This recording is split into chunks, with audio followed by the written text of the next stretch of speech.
Hi everybody, if you're a tennis player or if you're a coach, I want to share something with you today that I just spoke about with my good friend Kirk Anderson. So shout out to Kirk Anderson in this video because he kind of laid this out and I thought it was really helpful to the point where I wanted to share it with you.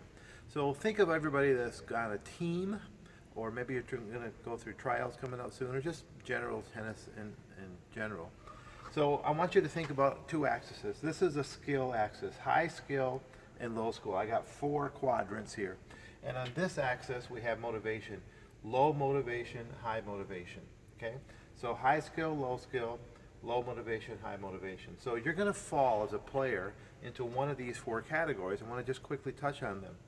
If you are on this side, remember we're talking low motivation on this side. There's low motivation, there's low motivation. In this quadrant, you have high skill. I mean, you're quite talented. God's given you a lot of good athleticism.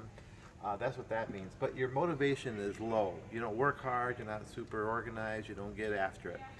Also on this side of the spectrum, we have low motivation and low skill. All right, so maybe you're not athletically inclined, maybe you don't have a lot of natural gifts talent-wise, but on top of that, you might fall into low motivation. Okay, so that's clearly not a good place to be. On this side of the scale, we're going to talk about, remember, we're high motivation, so that's what this side is. Up here we have high motivation and high skill. That's one of the four quadrants you might be into. And then down here on this side, we have low skill, okay, but high motivation. All right, so you understand that for a second. So let's just talk about these players in general. High skill, high motivation, obviously those players are going to go pretty far because they have the best of both worlds.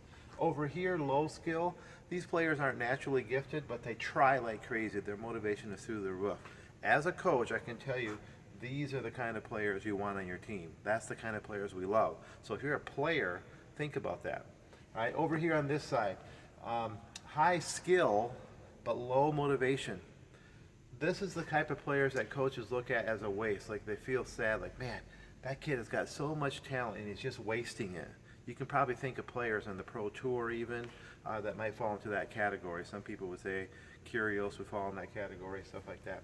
And then down here we have people that have low skill and low motivation. Now having low skill in and of itself doesn't make you a bad person. That you kind of come into tennis with a certain set of physical attributes, and some people are more gifted physically and some people are less. So I don't want to have you think that you're a bad person because you might be on low skill, your natural skill level. But when you control that and you add low motivation to that, that's the kind of person that coaches just have a really hard time with. They're not motivated, they're not very good to begin with. So here's the question I want you to do. So think for a minute, as a player, where would you put yourself? Where would you be on this scale?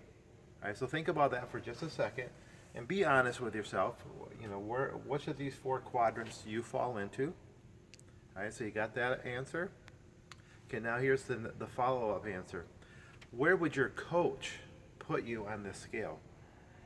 So would your coach say you're in this area, this area, this area, this area? Where would your coach put you? Where would your teammates put you? So here's the last question I have for you. Is there a discrepancy where you think you are and where you think your coach would put you? Because if that's the case, that's something you can control. A lot of players go through life thinking, well, I'm high motivated, my motivation is pretty high, but the coach is trying to put them in another category. So think about that as you relate to your progress in tennis and also as being a student of the game and a student of your coach. Where do you fall on this? I think this applies both to coaches and to players as well. High school, college, club players, doesn't really matter. It's really important you understand. Obviously the motivation, that's the part you can control. So you want to be over here on one of these two. Okay? Remember, you can't necessarily control skill, particularly your incoming skill. You can add to your skill. But motivation here, this stuff you can control. So I wanted to just share this with you because I thought it was really helpful and it might help you kind of figure out how you are as a player and how you can impress your coach. All right, so I hope that's helpful to you. If you do find this helpful, it would help us out if you share it. Go ahead and leave a comment below if you're watching it where you can leave comments. Otherwise, just share it so that other people can see it. And good luck to you on the tennis court.